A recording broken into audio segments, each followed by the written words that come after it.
जय श्री राम राम राम, जय श्री राम राम। हे अयोध्या की माटी, जय श्री राम राम तुमसे विदा लेता है। मोरे राम राम राम, श्री राम राम राम, श्री राम।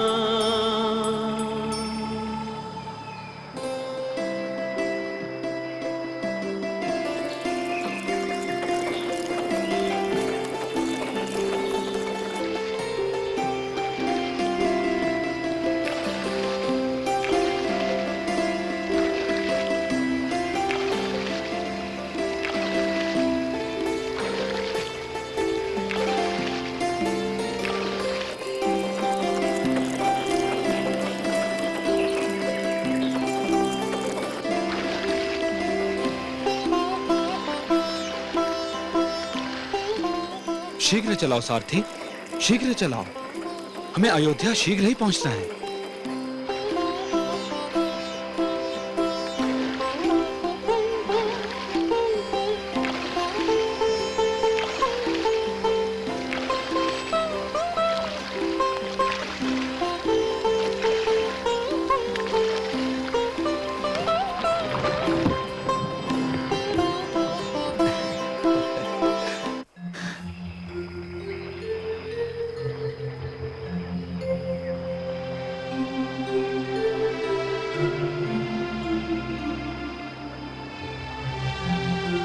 आइए।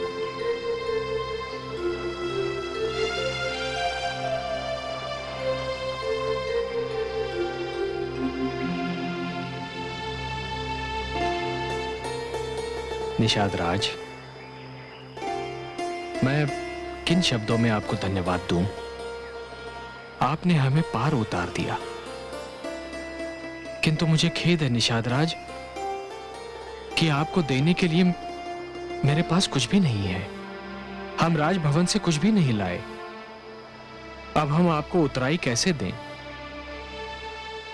हे श्री राम, आपने अपने पांव पखारने दिए, मुझे सब कुछ मिल गया। अब मुझे किसी वस्तु की आवश्यकता ही नहीं रही। मुझे संसार का सबसे बहुमूल्य धन मिल गया। किंतु वो तो आपका स्नेह था। आपको अपने परिश्रम का मूल्य तो मिलना चाहिए। हे पतित पावन, आप मेरे घाट आए, मैंने आपको घाट पार करा दिया। जब मैं आपके घाट पहुंचूं, तो मुझे भवसागर पार करा दीजिएगा। मैं समझूंगा मेरे जीवन भर के परिश्रम का मूल्य मिल गया।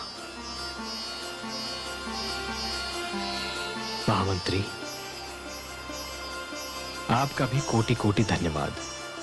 आप हमें यहां तक छोड़ने चले आए। आपने अपना धर्म निभा लिया। अब आप अयोध्या लौट जाएं। मैंने अपना धर्म नहीं निभाया श्री राम।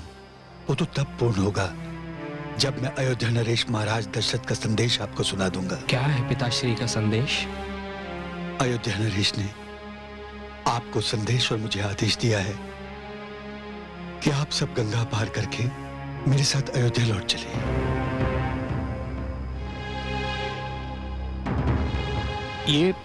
ये आप क्या कह रहे हैं महामंत्री? मैं ठीक कह रहा हूं श्री राम। अयोध्या से आपके बाहर निकलते ही महाराज का महारानी कैकेयी को दिया वचन कि आप अयोध्या छोड़ देंगे, पूरा हो गया। रहे वनवास की बात, तो ये 14 वर्ष का वनवास तो आप अयोध्या के समीप रहकर भी पूरा कर सकते हैं। हे श्री राम, इससे मेरी आप सबसे विनती है, आप मेरे साथ अयोध्या लौट चलिए। आपके साथ अयोध्या लौट चलूं और समस्त संसार के समक्ष अपने प्रिय पिता के उपहास का कारण बनूं? जिस पिता ने मुझे स्वयं विद्रोह करने का परामर्श देकर नरकगामी होना भी स्वीकार कर लिया, किंतु अपने वचनों से विमुख नहीं हुए। अयोध्या लौटकर मैं ऐसे पिता का इतना बड़ा तिरस्कार कर दूं? नहीं महामंत्री, नहीं, यह असंभव है। हे श्री राम, आपकी प्रतीक्षा में महाराज का एक एक पल काटना कठिन होगा। मेरे साथ आपको न देखकर न जाने महाराज की क्या दशा होगी। उनके लिए तो आग जब खाना भी कठिन होगा। महामंत्री, आप पिताश्री तक मेरा यह संदेश पहुंचाने की कृपा कीजिए कि यदि वो चाहे तो मुझसे मिलने वन में आ सकते हैं। हे श्री राम, महाराज की जो दशा है उसको देखते हुए कदाचित आप तक पहुंचने से। हाँ मंत्री, अपने पिता की दशा की कल्पना करते ही मेरा मन व्याकुल हो जाता है, कांप उठता है। किंतु मैं विवश हूं महामंत्री, विवश हूं मैं। न मैं उनका वचन भंग कर सकता हूं और न ही अपना प्राण तोड़ सकता हूं। श्री राम राम राम, जय आप उन्हें जाकर समझाइए, राम राम, उन्हें समझाइए महामंत्री, श्री राम समझाइए। आपकी आज्ञा से विमुख होने का मुझ में साहस नहीं है, किंतु महाराज के प्राण केवल आपके दर्शन के लिए अटके हुए हैं। यदि पुत्र प्रेम की यही आहुति एक पिता को देनी है और यदि यही नियति का लेख भी है तो राम भी इस पीड़ा को आजीवन सहेगा। किंतु 14 वर्षों से पूर्व मेरे अयोध्या लौटने का प्रश्न ही नहीं उठता महामंत्री। महामंत्री, मैं जानता हूं कि समय की तुला के पलड़ों में से एक में मेरे पिता के प्राण हैं और दूसरे में उनका प्रण। और मेरे लिए मेरे पिता के प्रण के सम्मान से अधिक कोई वस्तु महत्वपूर्ण नहीं है।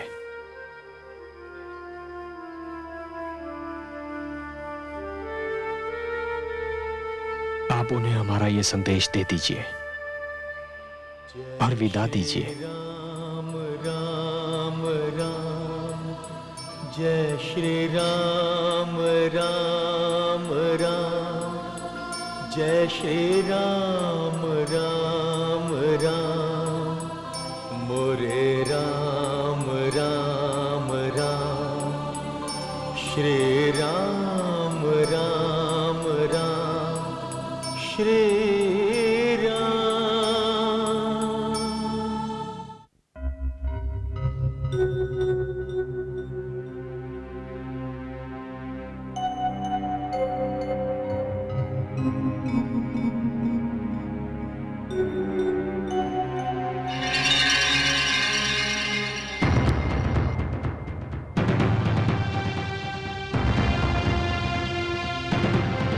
आंखें मत चुराओ कैकेयी, मेरी आंखों में देखो।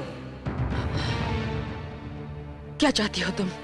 बस ये जानना कि तुमने जो किया वो उचित था अथवा अनुचित। मैंने कुछ अनुचित नहीं किया। क्या अपने पति को ऐसी घड़ी में ऐसा दुख देना उचित था? क्या अपने पति के वचनानुसार वर मांगना अनुचित था? क्या अपने गोद में पले पुत्र राम के अधिकार छीनना उचित था? क्या अपनी कोख से जन्मे पुत्र भरत को उसके अधिकार दिला देना अनुचित था? तुम जानती हो कि अयोध्या की प्रजा ने पुत्र राम को चुना था और केवल इसलिए चुना था क्योंकि इस संसार में उस जैसा और कोई नहीं। मैं केवल इतना जानती हूँ कि मैंने अपने पुत्र भरत के हितों की रक्षा की है। मैंने माँ का धर्म निभाया। मैंने जो भी किया अपने पुत्र के लिए किया। और यदि इसी पुत्र भरत ने इसे अपने हित में ना समझा तो तुम भली भांति जानती हो कैकेयी कि पुत्र भरत अपने भ्राता राम पर प्राण न्यौछावर करता है। तुम कहती हो तुमने जो भी किया अपने पुत्र के हित के लिए किया, किंतु यदि उसी पुत्र भरत ने तुम्हें ही दोषी समझा तो क्या होगा कैकेयी? तुमने उस परिवार की एकता भंग की है जिसकी एकता की संसार सौगंध लेता था। तुमने उस पुत्र को 14 वर्षों के लिए सबकी दृष्टि से ओझल कर दिया है जिसे एक पल देखे बिना स्वयं तुम्हें भी चैन नहीं आता था। तुमने कौशल्या और सुमित्रा के हृदय तोड़ दिए, जिन्होंने सदैव तुम्हें अपनी छोटी बहन समझा।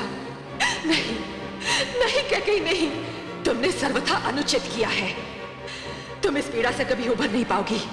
तुम्हारी अंतरात्मा सदैव पश्चाताप की अग्नि में जलती रहेगी, सदैव जलती रहेगी, सदैव जलती रहेगी।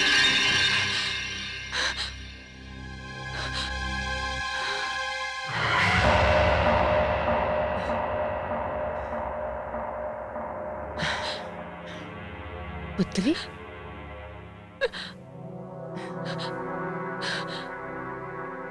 पुत्री, क्या सोच रही है पुत्री? दाई माँ, दाई माँ, मुझे बड़ी ग्लानि का अनुभव हो रहा है। कदाचित मुझसे भूल हो गई। तू बहुत भोली है पुत्री। तेरा मन बहुत कोमल है, तुझसे कोई भूल नहीं हुई। विश्वास कर, तूने जो किया वो तेरा अधिकार था, और अपना अधिकार पा लेना कोई अपराध नहीं। देख, मैं तुझे दिखाने के लिए क्या लाई हूं।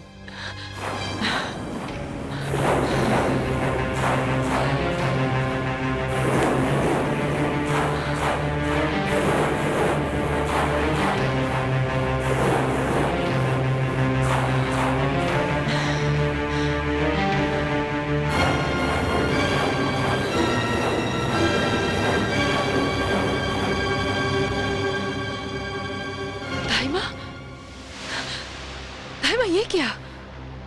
जब तू राजमाता बनेगी और ये मुकुट तेरे पुत्र के माथे पर जगमगाएगा, तो तू संसार का हर दुख भूल जाएगी पुत्री। पर दाई माँ, ये आप कैसे ले आई? इसे छूने की अनुमति तो किसी को नहीं है। मुझे है, क्योंकि मैं अयोध्या की राजमाता की दाई मां हूं, और कोई मुझसे कुछ पूछने का साहस नहीं रखता, साहस नहीं रखता।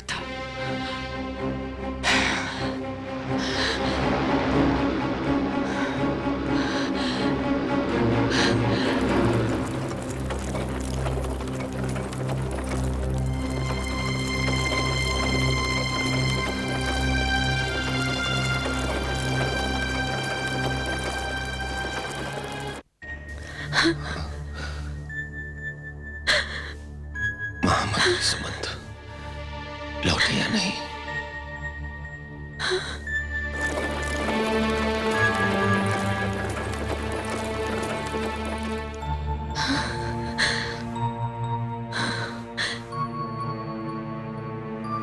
महाराज,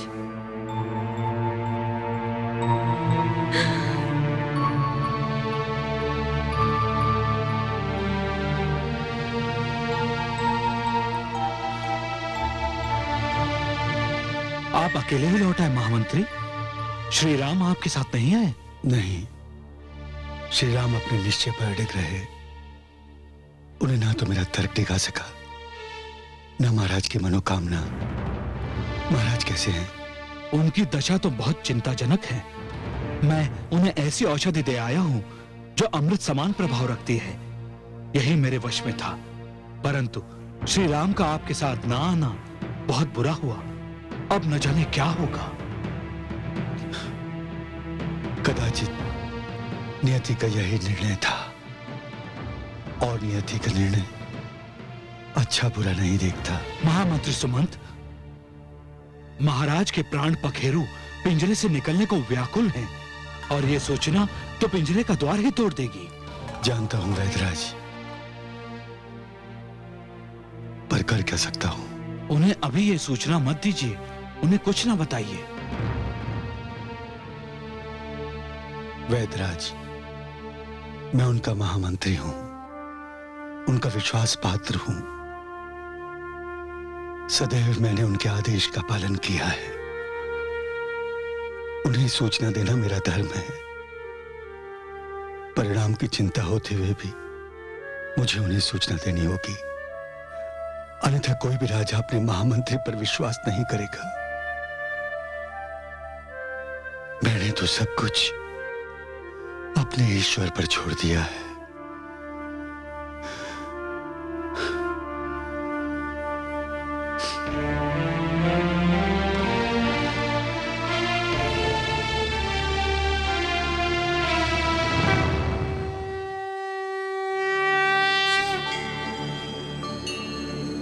देवाधिदेव, मैं आपकी इतनी गंभीर मुद्रा का कारण जानती हूं। आज धरती पर एक युग का समापन हो रहा है। एक महापुरुष अपने जीवन की अंतिम घड़ियां गिन रहा है। देवी, धरती पर जीवन और मृत्यु बाहों में बाहें डालकर विचरण करते हैं। कभी एक आगे होता है तो कभी दूसरा। धरती पर दीपक जलता है बुझ जाने के लिए, पुष्प खिलते हैं मुरझाने के लिए, और जन्म होता है मृत्यु के लिए। महाराज दशरथ ने 10 दिशाओं में रथ दौड़ाकर असुरों का वध किया था, तभी तो उन्हें दशरथ कहा जाता था। और ये महान कार्य उन्होंने अपने ही बल पर पूरा किया था। ना तो उनके साथ इंद्रदेव थे, ना वरुण देव और ना ही अग्निदेव। महाराज दशरथ जैसे महावीर इस धरती पर कम ही जन्म लेते हैं। यही तो कारण था जब भगवान ने निश्चय किया कि मानव चरित्र की व्याख्या करने के लिए, मानव मर्यादा की परिभाषा बताने के लिए, मानव के समक्ष एक आदर्श रखने के लिए वे स्वयं मानव रूप में जन्म लेंगे। तब उन्होंने महाराज दशरथ के ही घर को चुना। जिस घर में इतनी महान घटना घटे उसे उसका कुछ तो मूल चुकाना ही होता है। किंतु कहीं ये श्रवण कुमार के माता पिता के शाप का परिणाम तो नहीं है? वो तो मात्र एक बहाना था देवी। यदि वो घटना नहीं घटती तो कुछ और होता। जीवन को एक दिन अपने अंत तक तो पहुंचना ही होता है। महाराज दशरथ की जीवन यात्रा का अंत इसी प्रकार होना था।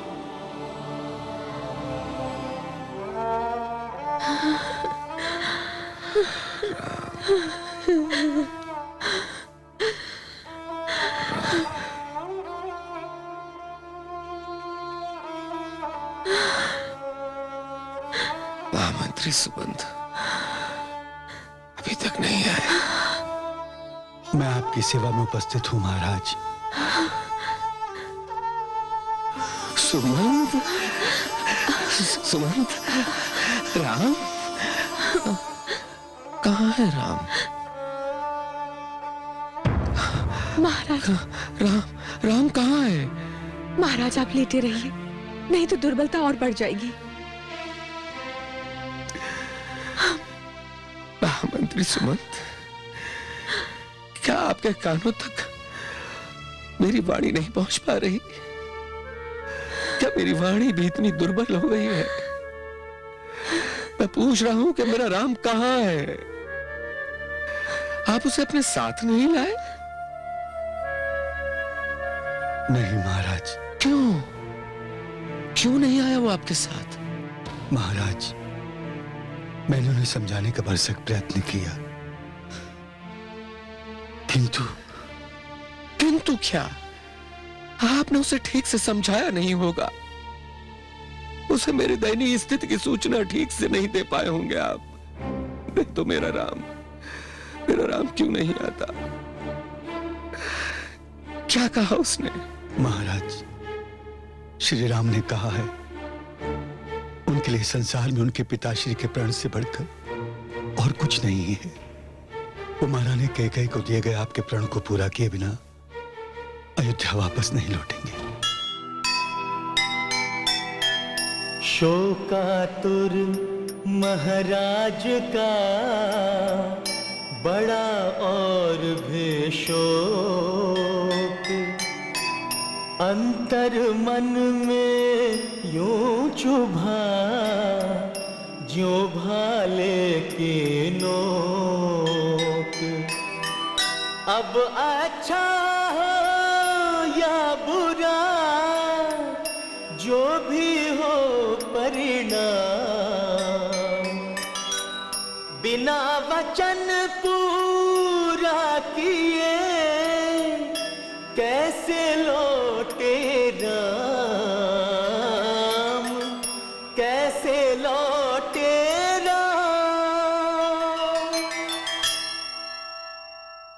जीव ज्ञान ब्रह्म ज्ञान अथ श्री विष्णु पुराण ओम की कथा।